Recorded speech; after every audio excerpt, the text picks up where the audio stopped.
We are back with the Fox News alert on mounting tensions between the U.S. and North Korea as we learn that Pyongyang can now produce miniaturized nuclear warheads that could fit on missiles.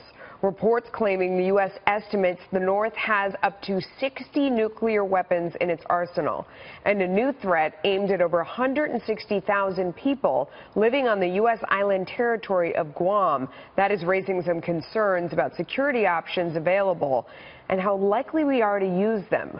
Gordon Chang is an Asia analyst and the author of the book Nuclear Showdown: North Korea Takes on the World. Gordon, thank you for joining us. Thank you. You actually think that some of the rhetoric that we've heard in the past couple of days is actually directed at China, not North Korea. Is that right? Yes, this fire and fury comment, that was really directed, of course, to North Korea because that's reinforcing the message of deterrence, but it's also directed at the Chinese because, you know, we have seen that President Trump from June 20 on in that famous tweet has started to really be concerned about what the Chinese are doing. And so there's been a lot of diplomacy with regard to Beijing. We saw that with, for instance, not going forward with the Section 301 trade investigation of China's intellectual property acts and a number of other things, but also, Melissa, it was significant that today, in that two-part tweet from President Trump, he says that no country will ever be stronger than the United States.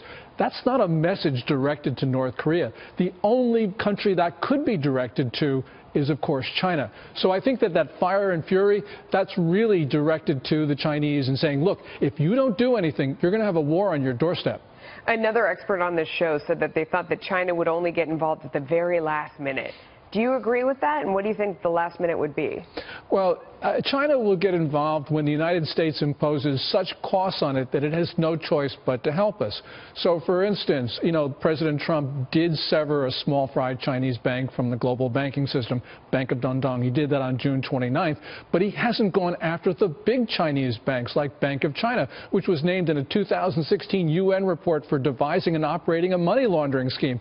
And if we go back down 5 blocks on 6th Avenue here, we're going to see a Bank of China branch. And the question is, why are they still operating here when they're helping North Korea in ways that are abusing the U.S. financial system? So President Trump hasn't gone after them yet. And so I think that essentially here we've got a number of things that the U.S. can do to push China in the right direction. We just haven't done them yet. Do you think that that kind of pressure, though, do we still have that kind of time? If you're talking about economic pressure on China, or does it have to be that we move weapons into the area, that it looks like we are really ready to move in terms of the military, that's when China finally steps in? Yeah, I think that certainly when we start reinforcing our forces on South Korea, 28,500 troops there, once we start putting in more people, then of course the Chinese are going to take a look at it. And especially with the Terminal High Altitude Area Defense System, which is based in South Korea, which the Chinese just hate because they think that it degrades their deterrent. So there's all sorts of things the U.S. can do, but we do have time, Melissa, because, you know, the Defense Intelligence Agency said it'll take about a year for the North Koreans to be able to mount a nuke on a missile that can reach the American homeland. You have confidence in that kind of precision? I mean, most people say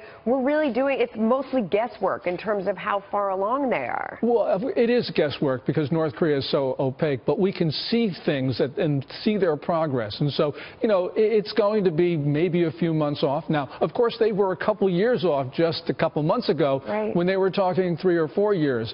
But obviously now with their accelerated testing, they've been able to compress that time frame. So, but we do have time. And clearly the United States has those tools that can go after China. We've got an economy which is more than twice the size of, or about twice the size of theirs. We can push them around. We'll see. All right, Gordon Chang, thank you so much.